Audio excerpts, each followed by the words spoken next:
Hello બાળકો, આપણે શીખી રહ્યા છીએ ધોરણ 6નું ગણિત ચેપ્ટર 1 સંખ્યા પરિચય. આ પ્રયત્ન કરો છો તેમાં પાના નંબર 5 પરનું આપણે જોઈએ. પહેલો સવાલ છે ચડતા ક્રમમાં ગોઠવો. આ આપણી પાસે સવાલ છે. 847, 9754, 8320, 571. હવે બાળકો, આપણને ખબર હોવી જોઈએ ચડતા ક્રમમાં ગોઠવવા માટે સૌથી પહેલાં નાની સંખ્યા આવે. નાની સંખ્યા એનાથી મોટી એમ જવાનું. એટલે સૌથી નાની સંખ્યા આમાં જોઈએ તો કઈ છે? 571. એટલે આપણે લખશું 571. પછી આવશે 847, પછી આવશે 8320 અને પછી આવશે 9754.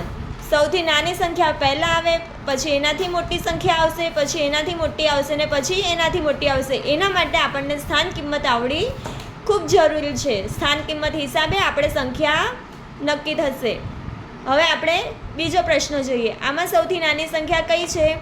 અહીંયા એકમ દશક સો હજાર સુધીની સંખ્યા છે, જ્યારે અહીંયા એકમ દશક સો હજાર 10,000, એકમ દશક સો હજાર 10,000, એકમ દશક સો હજાર 10,000. એટલે કે અહીંયા 1000 સુધીની સંખ્યા રેખા છે અને આ 3 નંબર છે એ 10,000. તો સૌથી નાની સંખ્યા 1000 સુધીની થઈ, એટલે 9801 એ સૌથી નાની સંખ્યા થઈ. હવે આ 3માં સૌથી નાની સંખ્યા કઈ છે? 25,000. એટલે 25,000 એ સૌથી નાની સંખ્યા છે. પછી આવશે 36,000. 36,000 એ આના કરતાં નાની છે, એટલે 36,501. અને પછી 38,802 આવશે. હવે તેવી જ રીતે આ છે ઉતરતા ક્રમમાં ગોઠવવાનું. ઉતરતા ક્રમમાં બાળકો સૌથી મોટી સંખ્યા પહેલાં આવે. તો આ એકમ દશક સો હજાર, આ 1000 સુધીનો નંબર છે. આ એકમ દશક સો હજાર, આ પણ 1000 સુધી છે. એકમ દશક સો હજાર 10,000, જ્યારે આ છે 10,000 સુધીનો.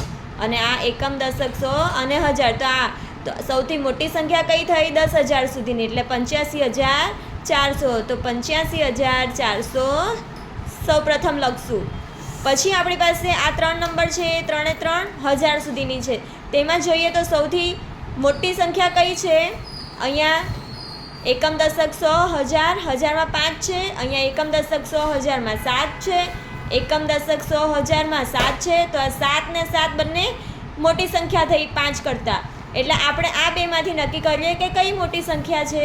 તો હવે અહીંયા 7 સેમ નંબર છે, તો આપણે પછી એના પછીની સંખ્યા જોઈશું. તો એકમ દશક સો, અહીંયા સોના સ્થાન પર 5 છે અને અહીંયા એકમ દશક સો સોના સ્થાન પર 8 છે. એટલે કે 800 એ મોટી સંખ્યા થઈ, એટલે આપણે લખશું 7,841. અને પછી આવશે 7,500. જ્યારે બે સેમ નંબર થતા હોય તો આપણે એના પહેલાંની સંખ્યા જોઈશું. અને સૌથી છેલ્લે આવશે 5,000. હવે આપણે બીજો પ્રશ્ન જોઈએ. આ એકમ દશક સો હજાર છે. અહીંયા એકમ દશક સો હજાર 10,000, એકમ દશક સો હજાર 10,000, એકમ દશક સો હજાર 10,000. આ 3 છે એ 10,000 સુધીની સ્થાન કિંમત ધરાવે છે. તો આમાં સૌથી મોટી સંખ્યા કઈ થઈ? 92,000. એટલે સૌથી પ્રથમ આવશે 92,547. પછી આવશે 88,000, 88,715. પછી આવશે 45,000, 45,321. અને પછી આવશે 1,971. ચડતા ક્રમ અને ઉતરતા ક્રમમાં ખબર પડી બાળકો? હવે આપણે પાના નંબર 6 પરનું જોઈએ. વિસ્તરણ કરો. વિસ્તરણ કરવા માટે તમને અહીંયા જે સંખ્યા આપી છે એનું સંખ્યાનું નામ લખવાનું છે. એટલે કે એને અંકમાં આપ્યું છે તો શબ્દમાં પણ લખવાનું છે અને એનું વિસ્તરણ કરવાનું છે. એટલે કે આપણે એની સ્થાન કિંમત ધરાવવાની છે. તો આ સંખ્યા આપણને આપી છે 50,000. હવે આને શું વંચાય? તો એ આપણે શબ્દમાં લખવાનું છે 50,000. અને એનું વિસ્તરણ કેમ થાય બાળકો? આમાં આપણે જે નંબર આપ્યા હોય તેની સ્થાન કિંમતના હિસાબે આંકડા મુકાય. જેમ કે આ એકમ દશક સો હજાર અને આ 10,000. 5 કઈ સ્થાન કિંમત પર છે? 10,000. એટલે કે 5ને આપણે 10,000 સાથે ગુણીએ ત્યારે 50,000 થાય, એટલે કે 5ની સ્થાન કિંમત છે 50,000. હવે અહીંયા આ આપણને આપ્યું છે 41,000, તો આને શું વંચાય 41,000. હવે આપણી પાસે કયા નંબર છે? જે નંબર આપ્યું છે એનું વિસ્તરણ કરીએ. તો અહીંયા એકમ, દશક, સો, હજાર અને 10,000, એટલે 4ને 10,000 સાથે ગુણવાના, પ્લસ એકમ, દશક, સો, એકની સ્થાન કિંમત શું છે 1000, એટલે 1ને 1000 સાથે ગુણવાના, એટલે 4ને 1000 સાથે 10,000 સાથે ગુણીએ ત્યારે 40,000 થાય, અને 1ને 1000 સાથે ગુણીએ ત્યારે 1,000 થાય, એટલે બંનેનું પ્લસ કરવું પડે ત્યારે 41,000 થાય. એટલે અહીંયા આપણે વચ્ચે પ્લસની સાઇન મૂકીએ છીએ.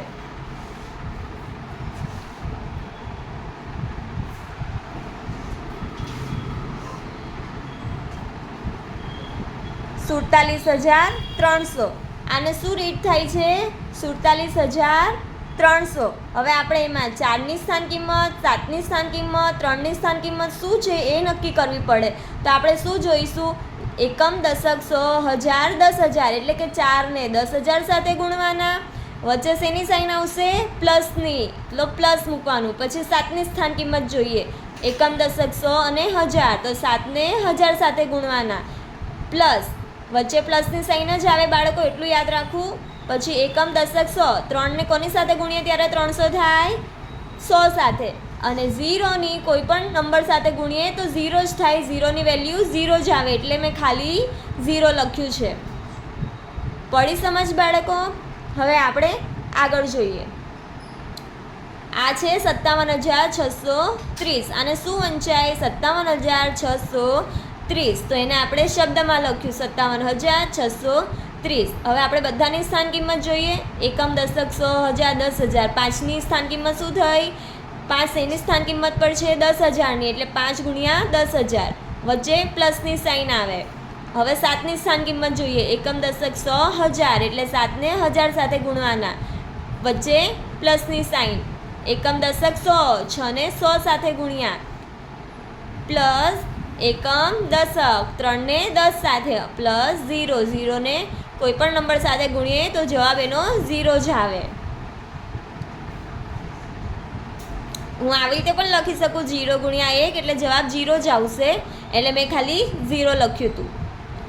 હવે આ છે 29,485. આને શું રીત થાય? 29,485. હવે આપણે સ્થાન કિંમત જોઈએ. તો એકમ, દશક, સો, હજાર, 10,000, એટલે 2ને 10,000 સાથે ગુણવાના, પ્લસ 9ને 1000 સાથે ગુણવાના, પ્લસ 4ને 100 સાથે, 8ને 10 સાથે અને 5ને 1 સાથે. આ બધી એની શું છે? સ્થાન કિંમત છે. જેને સ્થાન કિંમત સાથે આપણે નંબર ગુણીએ એને વિસ્તરણ કર્યું કહેવાય. હવે આપણને આપ્યું છે 20,085. 2ને 10,000 સાથે, કારણ કે 2 10,000ની સ્થાન કિંમત પર છે. હવે આપણે 0ને હું એકમ, દશક, સો, હજાર, 1000ના સ્થાન કિંમત પર છે, તો 0ને 1000 સાથે ગુણવાથી 0 જ જવાબ આવે છે, પ્લસ અહીંયા 0ને 100 સાથે ગુણવાથી પણ 0 જ જવાબ આવશે, એટલે મેં નથી લખ્યું, ન લખીએ તો ચાલે. આ હવે 85 છે, તો 5 એકમ અને દશક, તો 8ને 10 સાથે ગુણવાના છે, એટલે 80 થશે, પ્લસ 5ને 1 સાથે, કારણ કે 5 એકમના સ્થાન ઉપર છે. તેવી જ રીતે બાળકો અહીંયા છે 20,005. 20,005 એટલે 2ની સ્થાન કિંમત છે, 2 કોની સ્થાન પર છે? 10,000ના, એટલે 2 ગુણ્યા 10,000, પ્લસ મેં 0નું નથી લખ્યું, કારણ કે 0ને કોઈ પણ નંબર સાથે ગુણવાથી જવાબ 0 જ આવશે, એટલે મેં નથી લખ્યું. અને 5 એકમના સ્થાન ઉપર છે, એટલે 5 ગુણ્યા 1. પડી સમજ બાળકો?